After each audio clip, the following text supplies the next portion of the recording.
guys, welcome back to my channel. My name is Morgan Shay, and if you haven't already, please do subscribe to this channel and ignore my fiance's noise in the background. If you haven't, like I said, subscribe. I have a huge giveaway coming when we get to 100 subscribers, and I want every single one of you all to be included in that giveaway. Also, if you want more videos like this, please do like this video. That lets me know that you like the video and lets me know to make more content like that. And also, if there is any other type of Reddit video that you want me to read, leave it down in the comment section down below so that I know that you want to see something a little different. And without further ado, let's go ahead and read some of these spooky stories. Okay guys, let's go ahead and get right on into it. I'm gonna have the Reddit username right here. This is called the Knox Creek Inn. This story, to the best of my knowledge, is true. It has been passed down in my family as kind of a cautionary tale. The story takes place sometime between 1890 and 1897 in eastern Kentucky, near an area known as Knox Creek. The subject of the story are my great-grandfather, Thomas, and his brother, James. From now on, I will just refer to them as their first names for the purposes of the story. Now, during this time in eastern Kentucky, the main source of income for most families were the many coal mines in the area. Thomas and James had just gained employment with a coal mine that was located a little over 7 miles from the little community They lived in. Thomas and James were poor and only owned a couple of mules between them for tending their land. Not wanting to exhaust their farm animals, they collectively decided their best way to get to and from their new jobs would be to walk. They figured the walk would only take them about 3 hours each way, with taking a break or two along the way. Their first day on the job comes around and the two of them meet up on a main road to make the long walk together. About 2 hours into their walk, Thomas notices a little wooden sign that was off the main road a bit, and it was slightly covered by some brush, but he could make out the sign that said Knox Creek Inn. He couldn't, however, see any houses or buildings, just a smaller dirt road going back into the forest. Thomas and James continued on and eventually arrived at work. They worked their shift and made the long walk home. They repeated this routine every day until Friday. On Friday, they received their weekly pay after their shift and they started their long walk home. Well, they were walking for about an hour and they came across the sign again that read Knox Creek Inn. But this time the sign had been moved a little closer to the road and there was now a little arrow that Thomas had not seen before that pointed up the smaller dirt road. Thomas and James were exhausted from the long week of physical work. They had a little money in their pockets and the next day was Saturday, so they didn't need to report for work the next day. They made a joint decision to walk up to the inn and see how much it would be to get a room for the night. They walked up the road a bit, and a little 2-story farmhouse came into the view as they walked. They approached the house, and an older man was rocking slowly in a rocking chair.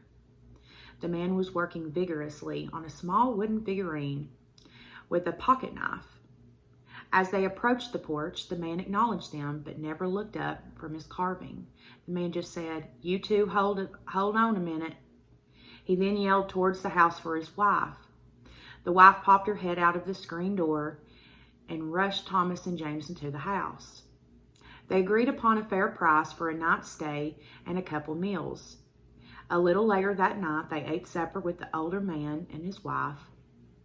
All throughout supper, the wife maintained small talk for Thomas and James, but the man never said a word. They finished their supper and went off to bed. A couple hours later, Thomas woke up to someone opening the door to their room. Whoever it was just stood in the doorway with the door cracked for a couple minutes, presumably making sure they were asleep. The person then walked away from the door, leaving it cracked, and went down the steps into the main area of the house. Thomas was beginning to feel a bit uneasy by the couple's odd behavior, so he got up and slowly tiptoed to the door.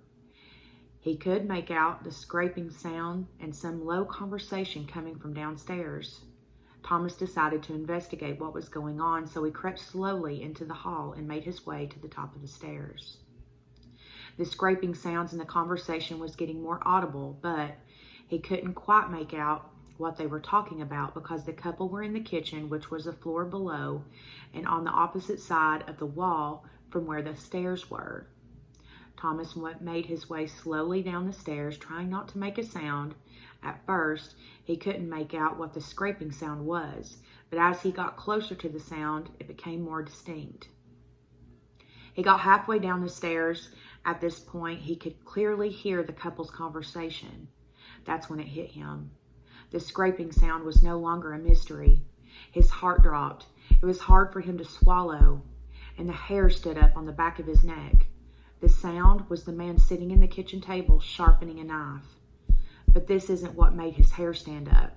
What made his hair stand up was the phrase, "What should we do with these bodies?" Thomas was frozen in fear until he heard the scraping sound stop, and he heard the screeching of the chair legs against the hardwood floor as if someone was getting up from the table.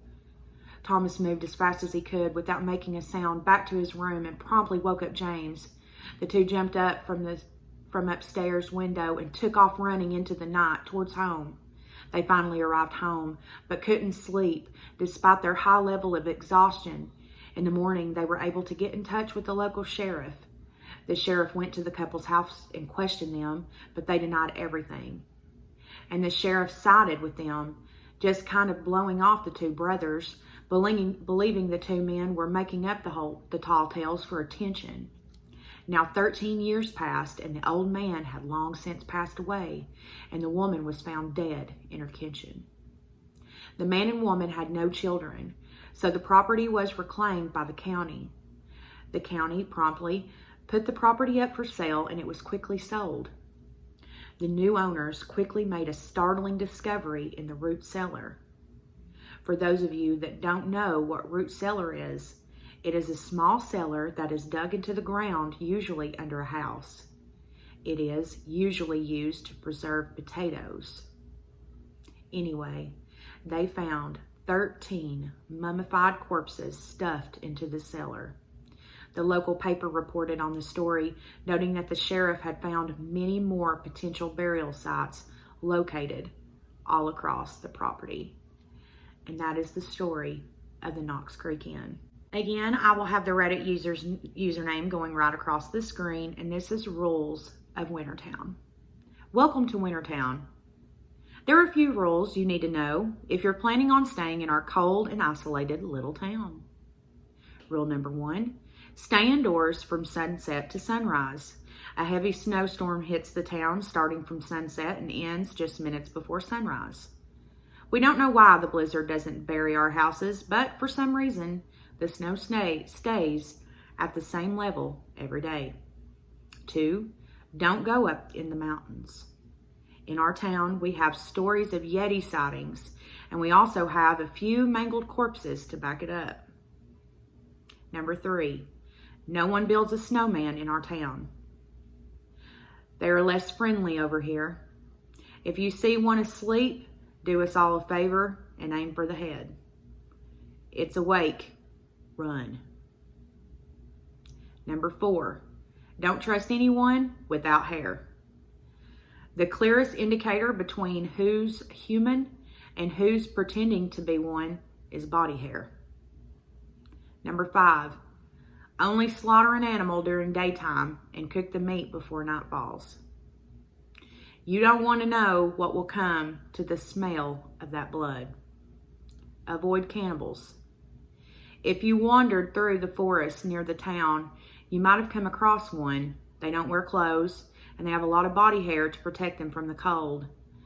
They will charge at you the moment they see you. Number 7, don't go near the frozen river. If you observe from afar, you'll notice wooden poles with hooks tied to the end, breaking the thin ice and emerging to the surface. Number 8, you will always hear a woman scream during the haunting hour. Important to know that the haunting hour is not actually at 3 a.m. It varies between the first 3 hours after sunset. Everyone in town will hear the screams, but it will only choose one door to knock at each night. It can't enter unless you open the door. Number 9, the townspeople have 4 major communal laws. Don't break any of them. Don't murder. Don't practice witchcraft or worship the devil. Don't steal anything of value.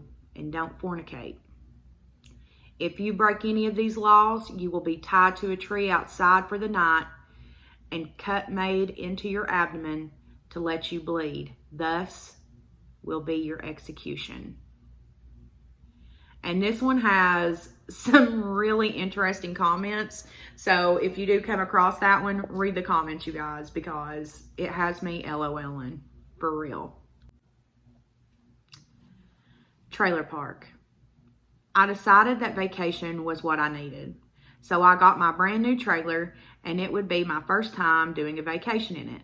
Found the perfect trailer park online, but when I got there, before I drove in and sat there wondering why it looked so dirty, and like nobody stepped foot here in years. I drove down the first lane, and as I drove, I got dirty looks, people just staring at me down. It was almost 10 at night, so I just kept moving. It was just one straight line down. Looked like never ended. My spot was next to one with an old man and lady, and the other side of me, well, I hadn't seen them yet. I got out to look around with my dog Bay. Well, it was late, so I went to bed. The next morning, it was bright, sun all out, and yet it was silent outside. I went looking for Bay. I couldn't find her. I went outside calling her name. Nobody was outside, so I went next door and knocked, but no one answered. I went to the other side of me and knocked, yet nobody still answered. In the next house, I decided to knock, and if they didn't come, I was going to go in because no way, nobody is just not home. I turned the knob and boom, it was opened. I stepped in and it was shiny clean, literally everything squeaky shiny. I walked out and ran into the trailer. They were all open, empty, and shiny. This really freaked me out, so I got in my car and drove to the exit, but I couldn't find it.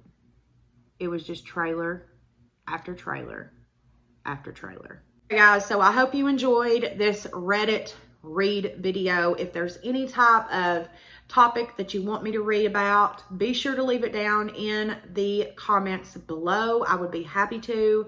I hope you all were entertained, got a little spooked. I think my favorite is the Knox Creek one. I think that's probably the best one. But yeah, I hope you guys enjoyed this. Again, be sure that you subscribe to this channel. Again, I want you guys to be part of this family.